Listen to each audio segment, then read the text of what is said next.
Hello and welcome to the latest and greatest episode of Muscle for Life. I'm Mike Matthews and thank you for joining me today. Now, I have recorded hundreds of episodes of Muscle for Life and I've talked about a huge variety of things related to health, fitness, lifestyle, mindset, ranging from the basics of diet and exercise like energy and macronutrient balance and progressive overload and training frequency and volume to fads like the ketogenic and carnivore diet and collagen protein to more unfamiliar territories like body weight set point and fasted cardio. And some episodes resonate with my crowd more than others, but all of them contain at least a few key takeaways that just about anyone can benefit from. At least that's what I tell myself. That's what helps me sit down in the chair every day and do this. And as cool as that is, it poses a problem for you, my dear listener, especially if you are new here. And that is, ain't nobody got time for that. We're talking about probably 1,000+ hours of content at this point. And while some people actually do make the time to listen to most or even all of my podcasts, my wizbang analytics tell me that while many listeners tune in on a regular basis, they don't catch every installment of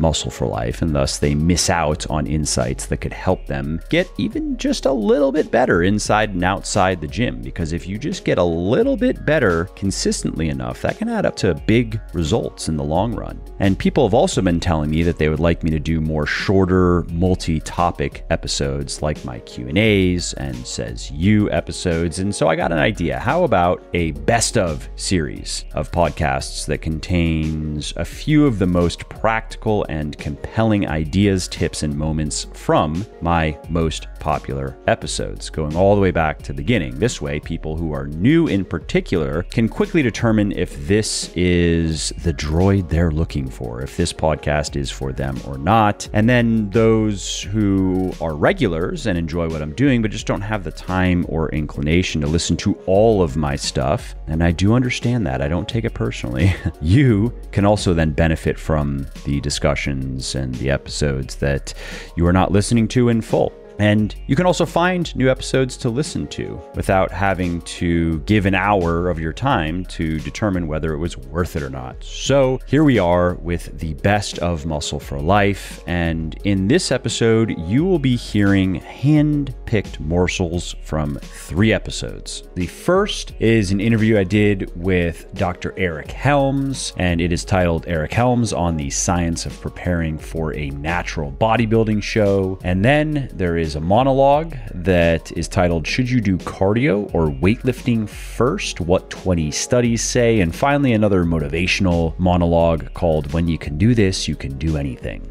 Also, if you like what I'm doing here on the podcast and elsewhere, definitely check out my health and fitness books, including the #1 best-selling weightlifting books for men and women in the world, Bigger, Leaner, Stronger, and Thinner, Leaner, Stronger, as well as the leading flexible dieting cookbook, The Shredded Chef. Now, these books have sold well over 1 million copies and have helped thousands of people build their best body ever, and you can find them on all major online retailers like Audible, Amazon, iTunes, Kobo, and Google Play, as well as in select Barnes & Noble stores. And I should also mention that you can get any of the audiobooks 100% free when you sign up for an Audible account. And this is a great way to make those pockets of downtime like commuting, meal prepping, and cleaning more interesting, entertaining, and productive. And so if you want to take Audible up on this offer, and if you want to get one of my audiobooks for free, just go to www.buylegion, that's B-U-Y, legion.com/audible, and sign up for your account. So again, if you appreciate my work and if you want to see more of it, and if you want to learn time-proven and evidence-based strategies for losing fat, building muscle, and getting healthy, and strategies that work for anyone and everyone, regardless of age or circumstances, please do consider picking up one of my best-selling books, Bigger, Leaner, Stronger for men, Thinner, Leaner, Stronger for women, and The Shredded Chef for my favorite fitness-friendly recipes. All right, so let's start with the highlights from the Eric Helms interview. And this was published back in October of 2016. So if you like what you hear, you can go find the full episode and check it out. What are the 3, 4, 5 kind of biggest prep mistakes or myths that are kind of out there that you have to consistently disabuse people of and correct? I'd say the most common one is just not dieting long enough. And it's almost cliche to say that now, or at least it feels like it because I'm preaching it all the time. But it has multiple reasons why. I mean, one is that before I'd even say the early 2000s, the conditioning standard was lower. The rarity of striated glutes was pretty rare. Like you'd see the one show or the one guy in the show with the striated glutes, and he typically is getting very close to winning in natural bodybuilding where size isn't as much of a dominating factor. And then even if you looked at like the IFBB pro ranks, if you follow the other side of the sport, it wasn't until probably the 90s where you started to see guys show up with striated glutes regularly. And it was pretty rare before that. So one is the conditioning standards. So what that means is that people were dieting under the constraints of a different system before. So they didn't need to get quite as lean. And, the leaner you get, the harder it gets. So it kind of adds a disproportionate amount of time that one should be dieting. And then in natural bodybuilding, holding on to your muscle in that phase is also the hardest. So it kind of extends it further. So you've got the tradition going against the grain here of the idea that maybe we should be dieting longer. And then you've also just got the unexperienced eye of a novice competitor. These first-time mistakes, they're based on your experience level. And when you've never competed, you don't quite know just how much body fat is really there that has to go. Because it all has to go, especially when with the lights and how harsh it is and what might look good under the right lighting that you like and then doesn't look so good or doesn't look right under competition. 100%. Right? Yeah, you spending 10 minutes to set up an Instagram photo in half natty lighting is not the same as being on stage for 20 minutes. Exactly. That natural lighting, the perfect. I think I see a little bit of ab vascularity. Right. Exactly. So most of the time people need to lose sometimes as much as twice the amount they think they have to lose. Wow. I'll tell you a funny story because I'm not immune to this either. In like 2005, I think I did my first quote unquote cut, and I was 220 pounds at the time. I'm 6 foot, so it wasn't like huge or anything. And I thought if I dieted down to 200 pounds, I'd be pretty close to stage ready. So fast forward about twice as long later than I thought it would take. I'm 198 and I'm probably 14% body fat. So I just didn't realize how fat I was, to get there. So I basically died to the point where I'd want to start a prep. And yeah, exactly. Yeah. And then I was right. I ended up competing at about 178 in 2007. So wow. So there you go. So you're in the process now. We've gone over that you're not. The last thing was training, and so what is so they're kind of rolling along. Their cardio is low. At this point probably they haven't changed much in the way of training volume yet. And is there anything on the nutritional side that is worth highlighting? And that's the everything. Well, sure. Yeah, that's why I wanted to get training out of the way first. So let's roll it back to the very, very start. So we've got an idea of what we're going to do with our cardio and our training throughout prep.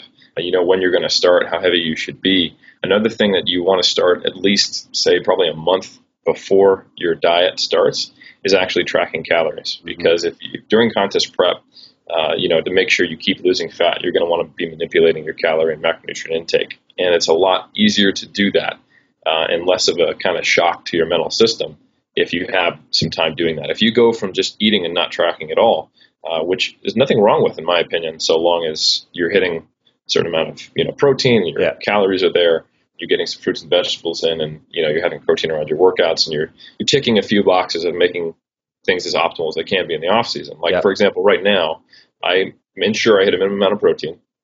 I ensure I have at least 4 protein dosings a day. I ensure that I'm gaining or losing weight at the rate I want, and I make sure that I get my multivitamin, my fish oil, and taking my creatine or whatever, and or whatever. Definitely just creatine, and then my creatine, whatever. Just the D-ball. No, but so I have the protons, right? I have the boxes I tick in the off season. but it's a lot less. It's the minimal amount I can get away with tracking and still being optimal, which is a different formula than during contest prep, where you want to make sure almost all your bases are covered because things matter more. So anyway, if I was to prep, and what I recommend to people who are in kind of that state in the off season where they're maybe just tracking protein, is to start tracking all 3 macronutrients and weighing all their foods, eating out less, and getting very used to keeping like either a MyFitnessPal or a Fitday or My Macros, whatever, tracking going, so that it's not a huge pain in the ass and it's something they've integrated into their life and that is not a stressor when they start prep. And the side effect of this is you end up knowing exactly what your maintenance calories or your gaining calories are. Yep. So you have a good idea of where to go. So if you know you're maintaining roughly 3,000 calories and you know that there's roughly 3,500 calories in a pound of fat, and if you want to create an X amount of deficit, you can play with that knowledge. So for example, I'll use myself. I'm a 200-pound male, and I want to try to lose, let's say 1% of my body weight to start, which is about the fastest you want to go, and then slower to like 0.5. So you're always going to try to fall between 0.5 to 1% of your body weight loss per week. And that's body weight, not body fat. Obviously, you want to see body fat would be nice. Right, it'd be great, yeah. And maybe that is happening. It's just you can't. There's no good measure to check that. So you really, am I maintaining performance? Am I looking better? And am I losing at the right weight with my body weight? Right. So anyway, let's say I want to lose 1% of my body weight per week. That's 2 pounds. That's roughly a 7,000 calorie deficit over the course of the week. So that means I need to create a 1,000 calorie deficit on a day-to-day basis, mostly from my diet, right? So let's say I'm doing some cardio, so let's go to 2,200 on low days. The last thing would just be laying out peak week. How does that look? Sure. Yeah. So peak week, like you said, a big piece of it is just getting a pump and carving up to assist that pump. And I mentioned how blood pressure drops. Mm-hmm. Well, you might have heard the recommendation from health organizations to reduce sodium intake, especially if you have a family history of heart health. And while I don't 100% agree with that, and there are maybe some people genetically who that would make sense for, right? For the vast majority of people, if you have a high sodium diet, your blood pressure comes up for a little while and then it goes back down. And we go, so it's not a chronic effect. Well, we don't want a chronic effect as bodybuilders. It'd be great if our blood pressure could come up temporarily, and that actually assists with getting a pump and all that stuff. So I actually do, immediately prior to the pump up, I have my athletes take a high sodium, quick acting meal, or literally just put table salt in just water. Drink some salt, down it. Yeah, which is not very tasty, but well, you don't need that much because it's what is it, 2.3 grams of sodium per teaspoon of salt. So. Exactly. So yeah, a lot of the times it's right around there. Putting a teaspoon of table salt into a glass of water, slamming it back, and then getting their pump up. And that's after they've been carving up that day. Now, the peak week process is essentially just reversing flatness and reversing that blood pressure drop. I don't manipulate water. I don't manipulate sodium, and I don't even change the fat and protein intakes that have typically been in the diet. I might up the fat a little bit just because I don't want you in a deficit. Yeah. But typically it is having carb intake levels that are closer to your refeed days, and either a front or a back load approach. Neither method is better than the other. I might have said a different answer a year ago or 2 years ago. But essentially, probably the easiest for those listening way to do this is on Friday and maybe even Thursday. Thursday, just take yourself out of a deficit, and then through a carbohydrate increase. Friday, potentially go to a slightly higher than maintenance level, and then the day of the show be at maybe 80% between, like maybe the average of your low and your high days on diets. You're trying to maintain that kind of carved up look. And if you really want to play it conservative and you don't want to spill over, which is relatively rare, just have a refeed the day before the show, and then have the average of your refeed and your low day on the day of the show.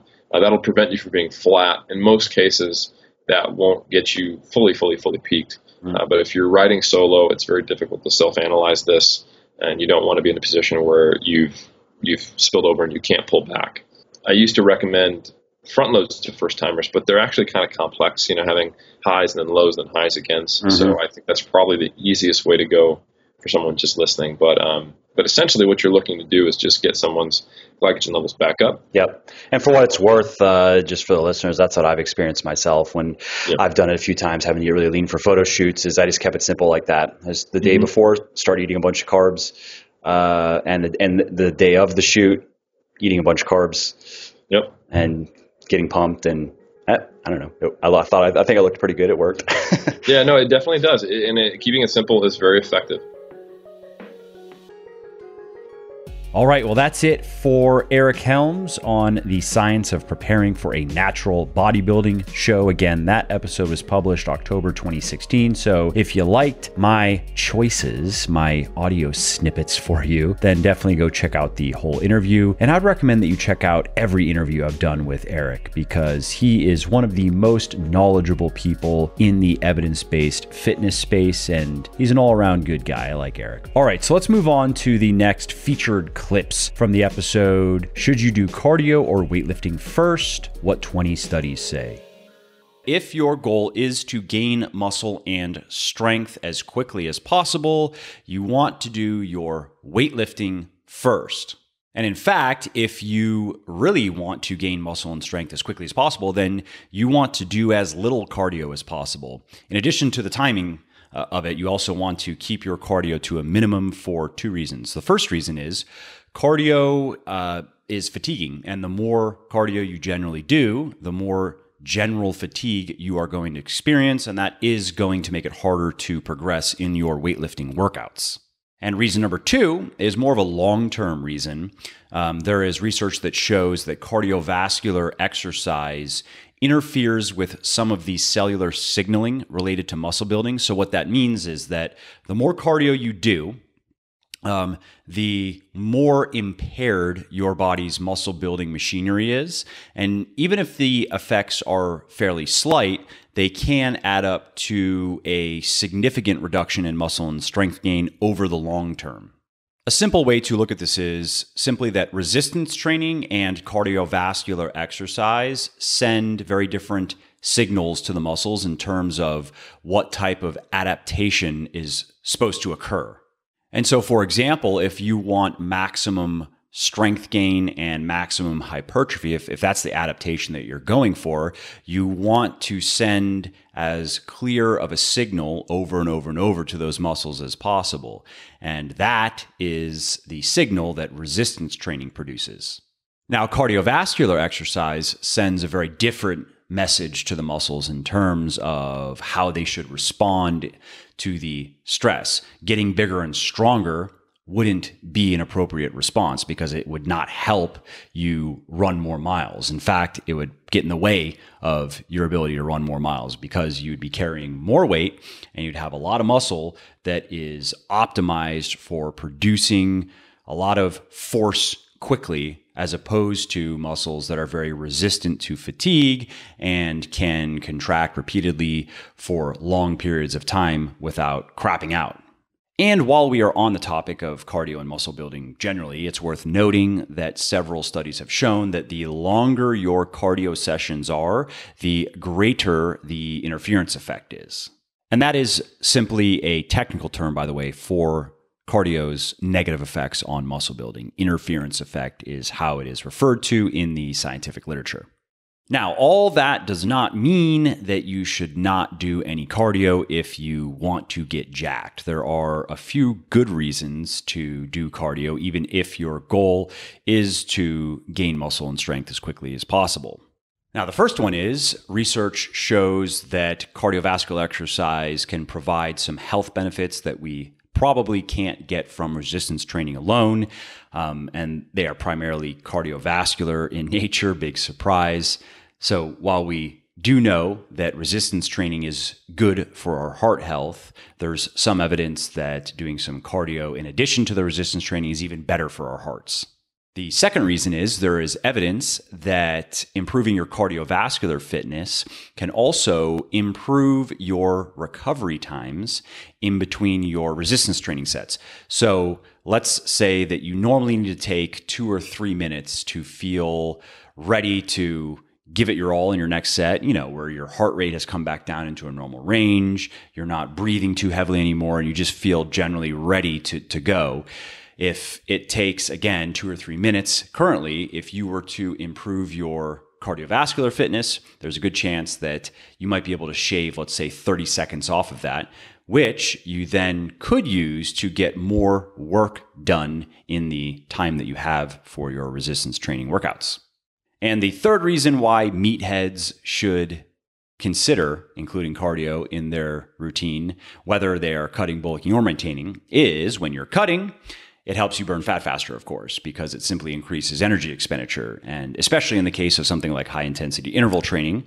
I've written about that and spoken about that extensively, so I won't go off on that tangent. If you want to maximize fat loss, do some HIIT, maybe an hour and a half, 2 hours max per week. And if you don't want to do that, for whatever reason, I would recommend going to the opposite end of the spectrum and simply adding some walking in your routine. The reason being is walking burns 300 to 400 calories per hour and is very low stress. It's very low impact. It is not going to cut into your recovery, and it is not going to interfere much, if at all, with your resistance training. So that interference effect, and this has been shown in studies, the interference effect in the case of walking is basically non-existent. It's when you get into stuff like jogging, you get to that level of intensity, regardless of the modalities, when you start to see it more. And as far as maintaining and lean bulking goes, including cardio in your routine, again, even if it's something as simple as a few hours of walking per week, there's evidence that it can help mitigate fat gain. It can make you more resistant to fat gain, primarily by improving your muscles' ability to burn fat for energy. And by the same token, by keeping your body's fat-burning machinery running well, so to speak, including cardio in your maintenance and or lean bulking routines can also make your cuts faster. You can shave off probably a couple weeks from your post-maintenance or post-lean bulk cuts. There is a significant downside to doing your cardio before your resistance training or before your weightlifting, which is slower progress in your resistance training, and no real downside to doing it after, because if you keep it short, which I would recommend anyway, you are not going to interfere with those post-workout anabolic signals to any marked degree. And that is not just theory either. This has actually been demonstrated in a number of scientific studies. For example, one was published in 2016, and it was conducted by scientists at the University of Jyväskylä. And what they did is they took 42 men and they split them up into 4 groups. Group 1 was morning cardio followed by weightlifting. Group 2 was morning weightlifting followed by cardio. Group 3 was evening cardio followed by weightlifting. And Group 4 was evening weightlifting followed by cardio. And everybody did the same workouts. For the cardio workouts, it was some medium intensity stuff as well as some high intensity stuff. And for the resistance training, for the weightlifting, it was some full body workouts that progressed from lighter to heavier weights throughout the duration of the study. And after 24 weeks, what the researchers found is that the people who did their weightlifting first gained a bit more strength over that period than the people who did their cardio first. So, if you can, do your cardio workouts after your resistance training workouts, and you will minimize the cardio's negative effects on your muscle building and your strength gain. Even better than that, I should note before we wrap up here, is doing your cardio and your resistance training workouts on different days. And if that's not possible, separating them by at least 6 hours.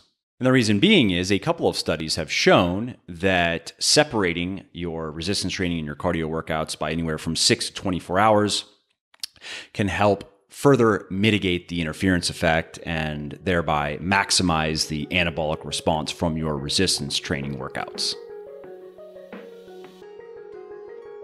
Okie dokie, that's it for that one. And that was published back in December of 2018. So again, if you liked the highlights, go check out the whole episode. I'm sure you will like it even more. If you like what I'm doing here on the podcast and elsewhere, definitely check out my health and fitness books, including the #1 best-selling weightlifting books for men and women in the world, Bigger, Leaner, Stronger, and Thinner, Leaner, Stronger, as well as the leading flexible dieting cookbook, The Shredded Chef. Let's move on now to the final episode featured in this installment of the Best of Muscle for Life, and it is called When You Can Do This, You Can Do Anything.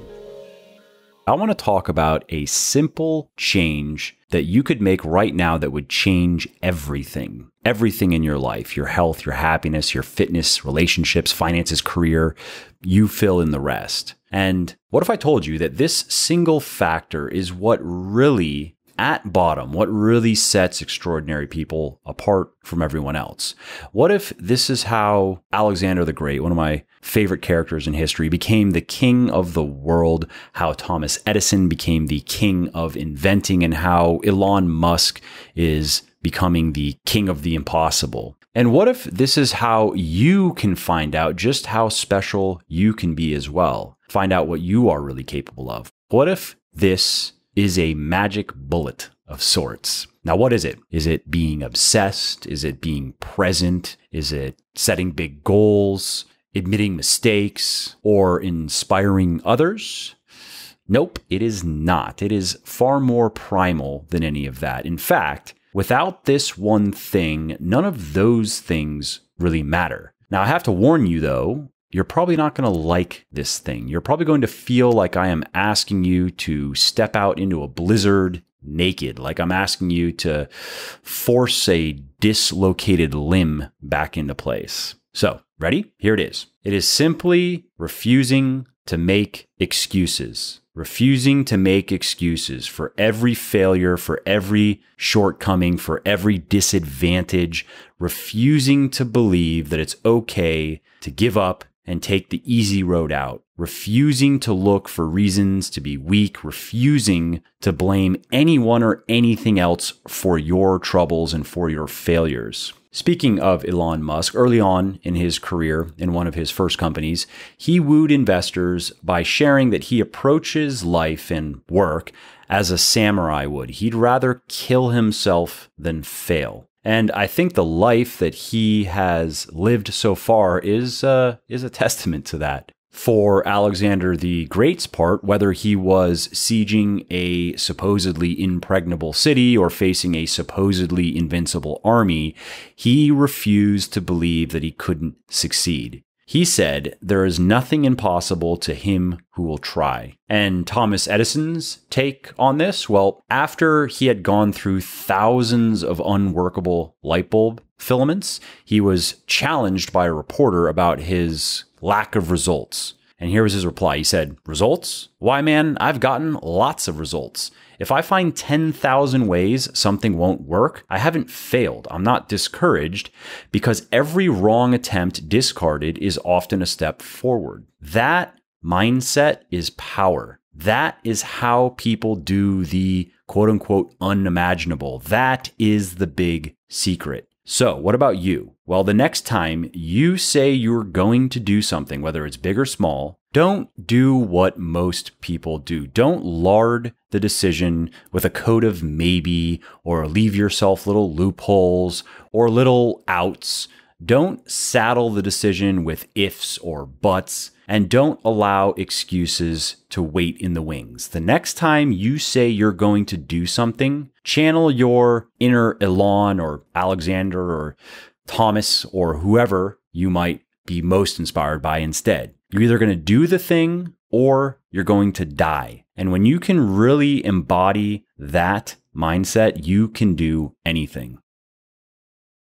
And that's it for the best parts of the motivational episode titled "When You Can Do This, You Can Do Anything." And that one was published back in July of 2018. So if you want to go listen to the whole thing, please do. And as always, I have a lot more good stuff on the way, at least stuff I think is good, including an interview with David Tao, who is the founder of barbend.com and who is on a mission to build the ESPN of strength sports. Another installment of Says You, where I'm going to talk about people's disagreements with me regarding incline bench pressing, trap bar deadlifting, and doing accessory exercises, followed by another installment of Q&A, where I'm going to answer questions about resistance bands, getting laid, yes, and female lean bulking or lean gaining.